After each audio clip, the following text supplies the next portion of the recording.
Hi, Maddie. Thank you so much for joining me for this interview today. Hi, how's it going? Good. How are you? I'm pretty good. Oh, good. Okay, so for those of you watching at home, this is Maddie, and she worked on the crew of Virtual Love and Lockdown, our new web series. So, Maddie, I'm going to ask you a few questions. Are you ready? I am very ready. Awesome. So, the first question is, for the people watching at home, they're probably like, who is this? So can you just introduce yourself and like tell us a little bit about yourself? I am Madison DeJausserand. I'm located in Chicago. I call myself like a filmmaker, but I edit, I animate, I graphic design, really anything in filmmaking I love to do. Awesome. And she is the amazing animator for Virtual Love and Lockdown. So when you're watching the show, for those of you watching right now, when you're watching the show, please look out for her awesome animation and our opening credits at the beginning of each episode. So my next question is, what was your thought process when creating the animation for the show? And I guess like how did you create the animation to fit the themes of Virtual Love and Lockdown?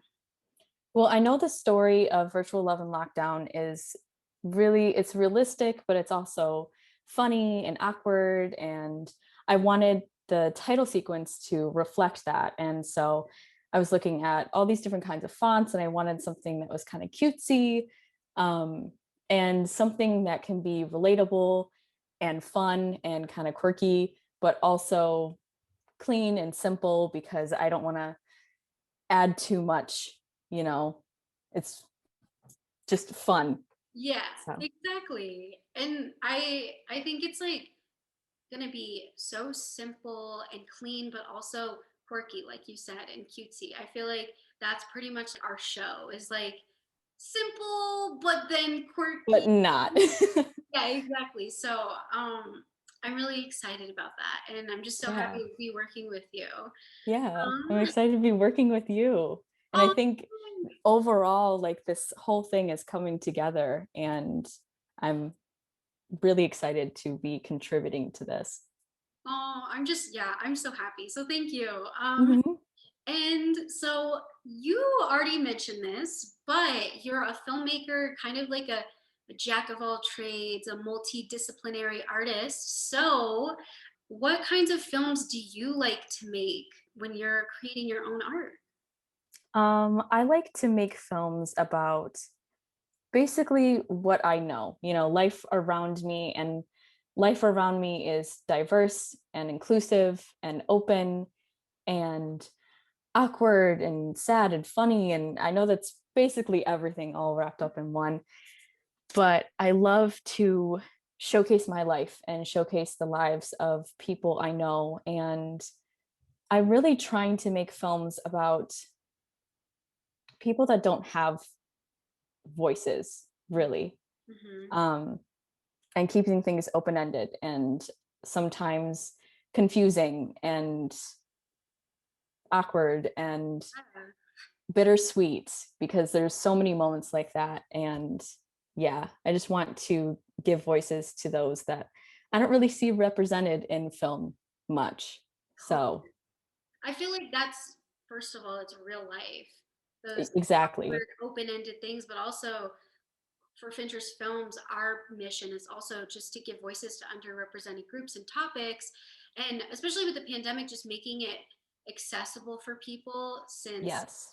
things are so inaccessible. And I think like your what you want to create is so awesome because we need more filmmakers like that.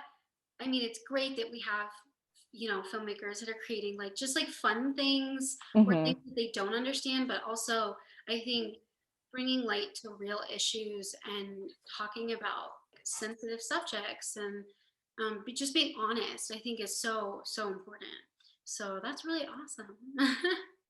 Yeah, and I love what you guys do, and I love being able to contribute to a story like this, something that is, like you said, it's accessible and it's it's really realistic. And I love sharing, like, especially like queer stories and making them open and not awkward and Yeah, totally. just like everyone else. So Exactly. I mean, especially I feel in regards to like queer stories that we are always hyping up coming out stories being like the pinnacle of everything, or just like the relationships. It's all about, oh, but I'm gay, but I'm gay, but I'm gay. But like exactly. just be a thing that exists. And like Yeah, we also have a non-binary character, and it's like it's mentioned, but it's not like the big focus. And I think that that's also really important is talking about like trans stories and characters who are non-binary who that they're just themselves, and it doesn't necessarily need to be about their struggle or their perseverance despite, you know what I mean? So exactly. Or their stories are, they're confused. It's always they're mhm, confused and they don't know what they yeah, want. And, I feel like a lot of those stories are framed in a way that makes it so that it's palatable for people that are not queer or not in the community. yeah, Um, or like trying to describe the intricacies and why they are the way they are, yeah. when it really should be about the character and the relationship, just like any other character. Oh, 100%. So you also animate because you're the animator. So you're a filmmaker, animator, everything. I love it. And you do commissions, and Yes. obviously because I commissioned you to do this. But if people were wanting to, you know, pay you to get some work, where could they contact you? Do you have any social media or a website where they can find you at? I have both. If you go to my website, madykdj.com, which is madykdj.com, it has all my social media. It has all of the work that I've done. I do graphic design, animation, what I'm doing here, and I also edit. And yeah, I have a lot of stuff, and I'm totally available to take commissions and work with like more amazing people like you. So yeah. Yeah. Yeah. And I also have an Instagram that's the same MaddieKTJ is Perfect. my ad. So I'm linking that here below. So for those of you, if you're interested in checking out our work, check out the website. And that's awesome. I'm just like really happy because that we get to connect and work together because we met through a screenwriting festival, and yes. Yeah.